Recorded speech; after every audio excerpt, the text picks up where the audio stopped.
Hello friends, आप सबका स्वागत है अपने इस चैनल देशी इंग्लिश पे। इस चैनल पे हम बहुत ही इंटरेस्टिंग स्टोरी के थ्रू इंग्लिश प्रैक्टिस करते हैं, वोकैब और ग्रामर को लर्न करते हैं। आपने अपने जिंदगी में कभी किसी बेबस इंसान को जरूर देखा होगा, लेकिन मैं एक बार बताऊं, हर बेबस इंसान बस अपने जिंदगी में एक अच्छे मौके की तलाश में रहता है। आज की स्टोरी भी उसी प्रकार से एक बेबस लड़की के बारे में है और जो टाइटल है वो है शी वॉज कॉल्ड हेल्पलेस। और अगर आप इसके स्ट्रक्चर को देखें, शी वॉज कॉल्ड हेल्पलेस, तो ये पैसिव वॉइस यूज करा हुआ है। वॉज एंड वर्ब का थर्ड फॉर्म, कॉल्ड का third form called. She was called helpless का मतलब हुआ उसे बेबस बोला जाता था। स्टोरी की शुरुआत होती है, everyone in the town knew Ananya as a helpless girl. हर कोई, एवरीवन मतलब हर कोई, एक प्रोनाउन के तौर पे हम इसे जानते हैं। इन द टाउन शहर में, न्यू, नो का सेकेंड फॉर्म होता है न्यू, न्यू अनन्या। हर कोई शहर में अनन्या को जानता था एज अ हेल्पलेस गर्ल, एक बेबस लड़की के तौर पे उसे जानता था। She lived, past simple tense use करा, लिव का second form lived. She lived in a small rented room. अब रेंटेड रूम का मतलब होता है किराए के कमरे में, किराए के कमरे में। तो she lived in a rented room, worked at a cafe. Cafe वो जो जहां पे कॉफी सर्व करते हैं ना, चाय कॉफी, उसी कैफे में वो काम करती थी। And carried a silent burden in her eyes, और अपनी आंखों में, मैंने अपने दिल में एक बहुत ही मौन सा बोझ लेके चलती थी। तो वो एक किराए के मकान में रहती थी, एक कैफे में काम करती थी और एक मन में, अपनी आंखों में एक बहुत ही मौन सा बोझ लेके वो जीती थी। हर पेरेंट्स हैड डाइड अर्ली। जिंदगी के बहुत कम एज में, जब वो बहुत कम उम्र की थी, तभी उनके पेरेंट्स, उसके पेरेंट्स यानी माता पिता की मौत हो गई। Leaving her vulnerable in the world that was often indifferent. ये जो यहां से यूज करा है, leaving her vulnerable in a world that was often indifferent, ये एक पार्टिसिपल फ्रेज बोलते हैं इसको। इसका मतलब है छोड़कर, उसे इस असुरक्षित दुनिया में छोड़कर चले गए। और ये दुनिया कैसी है, बहुत ही बेपरवाह सी दुनिया है। तो लिविंग का मतलब छोड़ के चला जाना उसे, वल्नरेबल मतलब डिफेंसलेस, असुरक्षित, इन अ वर्ल्ड ऐसी दुनिया में जहां के लोग क्या होते हैं, ज्यादातर इंडिफरेंट होते हैं। इंडिफरेंट का मतलब होता है दूसरों से उनका कोई वास्ता नहीं होता, वो खुद के काम में, अपने स्वार्थ सिद्धि में जहां लोग लगे होते हैं, वैसी दुनिया जो कि बहुत ही असुरक्षित है और इंडिफरेंट लोगों से यानी कि बेपरवाह लोगों से भरी पड़ी है, ऐसी दुनिया में छोड़ के उसके माता पिता चले गए। अर्ली मॉर्निंग, एवरी मॉर्निंग, हर सुबह, she woke up with determination, वह उठती थी विद दृढ़ निश्चय के साथ। डिटर्मिनेशन का मतलब होता है दृढ़ निश्चय। हर सुबह वो उठती थी, वेक अप का सेकेंड फॉर्म होता है woke up, past simple form use करा है यहाँ पे। हर सुबह वो उठती थी एक दृढ़ निश्चय के साथ। Even when life felt overwhelming. अब देखिए यहाँ पे एक कॉन्ट्रास्ट की बात हो रही है। कॉन्ट्रास्ट का मतलब बेशक, इसके बावजूद, इवन व्हेन का मतलब हुआ इसके बावजूद कि जिंदगी उसके लिए बहुत ही भारी सा, हद से भारी है। ओवरवेलमिंग का मतलब जिसे बर्दाश्त करना बहुत मुश्किल है, बहुत चैलेंजेस है उसके साथ, इमोशनल और मतलब समझिए कि फिनेंशियल या बहुत तरीके के उसके पास चैलेंजेस थे। इसीलिए उसके लिए हम यूज कर रहे हैं यहाँ पे लाइफ फेल्ट ओवरवेलमिंग, जिंदगी उसके लिए बहुत भारी पड़ रही थी, उसके बावजूद हर सुबह एक दृढ़ निश्चय के साथ वो उठती थी। डिटर्मिनेशन का मतलब होता है, इंग्लिश में हम दूसरा वर्ड इसके लिए यूज करते हैं रिजॉल्व, मतलब दृढ़ निश्चय। कस्टमर्स एट कैफे, जो कैफे पे कस्टमर्स आते थे, स्पोक टू हर रूडली, उन्हें जो भी कस्टमर्स के कैफे पे आते थे उससे बात करते थे बहुत ही असभ्य तरीके से। एक टर्म है रूड, रूड का मतलब होता है असभ्य। यहाँ पे रूडली टर्म यूज करा है जिसका मतलब है एडवर्ब के तौर पे असभ्य तरीके से। उसके बाद यहाँ पे एक फिर से फ्रेज यूज हो रहा है अज्यूमिंग। अज्यूमिंग का मतलब होता है मानते हुए। Assuming she would stay quiet, यह मान के कि वह खामोश रहेगी, कुछ नहीं बोलेगी।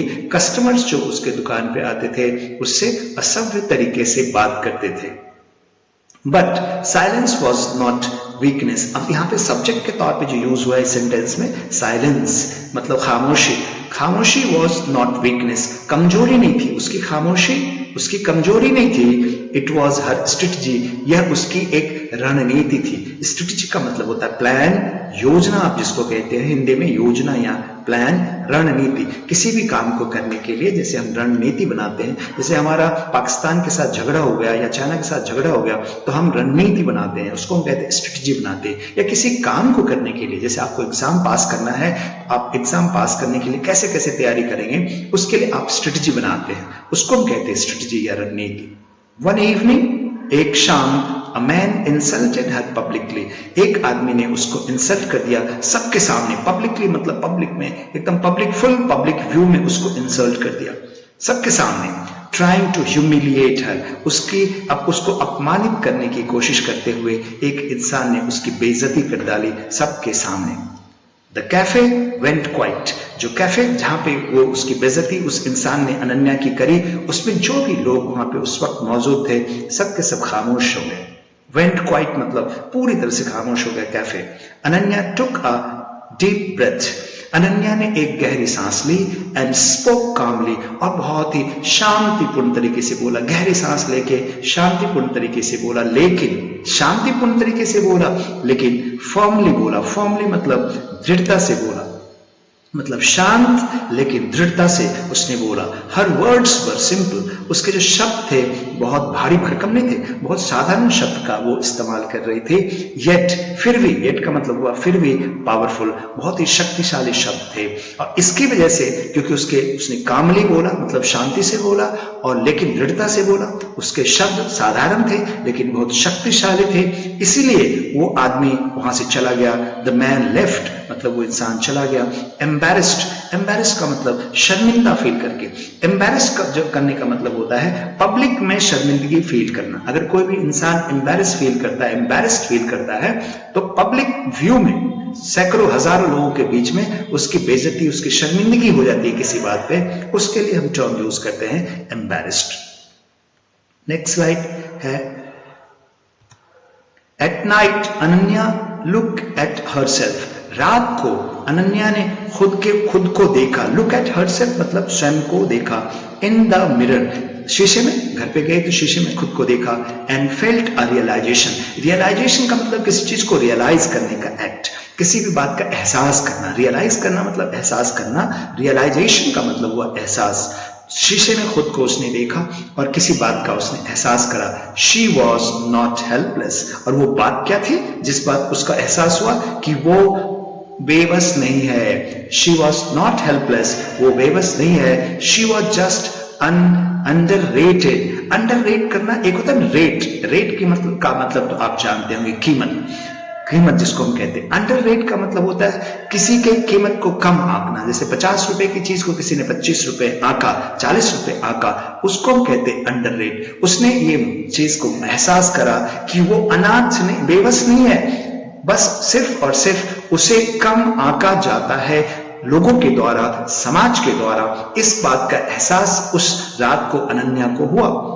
She enrolled in online classes to improve her English and communication skills. उसने enroll करा, दाखिला ले लिया in online classes में to improve her English, अपने इंग्लिश को improve करने के लिए, बेहतर करने के लिए उसने किसी online classes को ज्वाइन करा। and communication skills को बढ़ाने के लिए, अपने इंग्लिश को और अपने communication skills को बढ़ाने के लिए उसने online class ज्वाइन करा। Learning became her escape and her weapon. Learning मतलब सीखना, जो एक्ट ऑफ लर्निंग, किसी चीज को जो सीखा उसने, इंग्लिश जो वहां पे सीखा उसने, वही बन गया उसके लिए। क्या बन गया?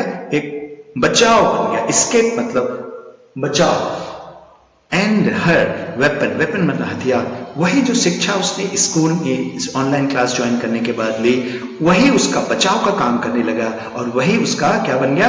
हथियार भी वही बन गया। समझ में आ गया आपके? मंथ्स पास्ट, महीनों बीत गए। Ananya started teaching English. अब आप देखिए, पहले जो लड़की सीख रही है, अब वो शी स्टार्टेड टीचिंग, उसने अब पढ़ाना शुरू कर दिया English to children in her area. अपने क्षेत्र में अपने बच्चों को, कुछ बच्चों को उसने इंग्लिश पढ़ाना शुरू कर दिया। People who once ignored her now respected her. एक जमाने में जो लोग उसको इग्नोर करते थे, अनदेखी करते थे, नाउ अब उसको सम्मान देने लग गए। शी स्टूड टॉलर, टॉल का जो हम कंपैरेटिव डिग्री यूज करते हैं that is called taller, tall का टॉलर मतलब शी स्टूड टॉलर का मतलब अब उसका कद बढ़ा, उसका आत्मविश्वास बढ़ गया। स्पोक लाउडर, अब वो पहले जो चुप धीरे से बोलती थी अब वो लाउडर बोलने लगी, तेज बोलने लगी। एंड ड्रीम्ड बिगर, और उसने जो सपने थे वो बड़े सपने अब देखना शुरू कर दिया। One day a child asked her, एक दिन एक बच्चे ने उससे पूछा, दीदी were you always this brave, क्या आप हमेशा इतनी बहादुर थीं? क्योंकि अब वो बहादुर बन चुकी है। तो एक बच्चे ने उससे पूछ लिया। Ananya smiled and replied, Ananya ने स्माइल करा और रिप्लाई करा, no I was scared, I was scared का मतलब हुआ बच्चे जो डरा हुआ होना। उसने बोला नहीं नहीं मैं पहले डरी हुई थी, बट आई चूज का सेकेंड फॉर्म, यहाँ पे जो चोज टर्म यूज करेंगे, चूज का सेकेंड फॉर्म है, पास्ट फॉर्म है चोज, लेकिन मैंने चुना करेज को, हिम्मत को, ओवर फियर, डर के ऊपर मैंने हिम्मत को चुना। She was once called helpless, वह एक समय उसे बेबस बोला जाता था, but today she was independent, लेकिन आज वह क्या थी, वह अब वो इंडिपेंडेंट हो गई, मतलब आत्मनिर्भर हो गई, स्वयं पे निर्भर हो गई। कॉन्फिडेंट हो गई साहब, आत्मविश्वासी हो गई, तो इंडिपेंडेंट हो गई मतलब आत्मनिर्भर हो गई। कॉन्फिडेंट जैसे बोलते ना आप, मैं बड़ा कॉन्फिडेंट हूं इसके बारे में, मतलब आत्मविश्वास से भरा होना। एंड अनस्टॉपेबल, एक होता है स्टॉप मतलब रोकना, स्टॉप से बनता है आप बनाओगे स्टॉपेबल, और अनस्टॉपेबल मतलब जो रुके ना, जो थके ना, अजय बन गया। मतलब उसने जो इंग्लिश क्लास ज्वाइन करी ऑनलाइन, उससे वो क्या बन गई, इंडिपेंडेंट मतलब आत्मनिर्भर, कॉन्फिडेंट मतलब आत्मविश्वासी, एंड अनस्टॉपेबल मतलब अजय बन गई। तो इसमें यहाँ पे क्या मोरल ऑफ द स्टोरी क्या है, सीखा क्या हमने, sometimes the world changes not when life becomes easy, कभी कभार जिंदगी तब नहीं बदलती है जब लाइफ बहुत ही आसान होती है, बल्कि तब बदलती है जब आप बहुत ही स्ट्रॉन्गर बन के इमर्ज करते हो, जो बड़े मजबूत बन के आगे बढ़ते हो, तब जाके दुनिया आपके लिए बदल जाती है। ये इस कहानी का क्या है, सीख हमें इस कहानी से मिलती है। मुझे यकीन है बच्चे आपने इसमें कुछ डिफिकल्ट वर्ड्स को भी सीखा। मैं एक बार इसको फिर से दोहरा देता हूं। यहाँ पे रियलाइजेशन मतलब एहसास, अंडर रेट करना किसी को मतलब किसी को कम आंकना, एस्केप का मतलब बचाव, वेपन का मतलब हथियार, कम्युनिकेशन स्किल्स का मतलब जो आपके अंदर कम्युनिकेट करने की, किसी से वार्तालाप वगैरह करने के लिए, संचार करने की जो आपके अंदर क्षमता है, उसके लिए हम यूज करते हैं कम्युनिकेशन स्किल्स। रिस्पेक्टेड मतलब सम्मानित, और कॉन्फिडेंट मतलब आत्मविश्वास से भरा हुआ, हेल्पलेस तो ऑलरेडी मैंने बता दिया आपको, बेबस, इंडिपेंडेंट मतलब आत्मनिर्भर, और अनस्टॉपेबल मतलब अजेय। ये थे कुछ एक डिफिकल्ट वर्ड्स। मुझे यकीन है हमारे इस चैनल से आपको फायदा हो रहा है। आप सिर्फ इसको सब्सक्राइब करें, हमारे चैनल को आप ठीक से पूरा अंत तक देखें, हमारे कंटेंट को बहुत ही बढ़िया तरीके से हम इसको तैयार करते हैं, और हम कोशिश करते हैं कि आसान शब्दों में आपको हम ये समझाएं, बहुत ही धीरे धीरे। तो आपको अगर अच्छा लगा हो हमारी स्टोरी, और अगर आपने इससे कुछ सीखा हो बच्चे, तो आप इसे सब्सक्राइब करें, लाइक एंड शेयर करें। Thank you very much for watching.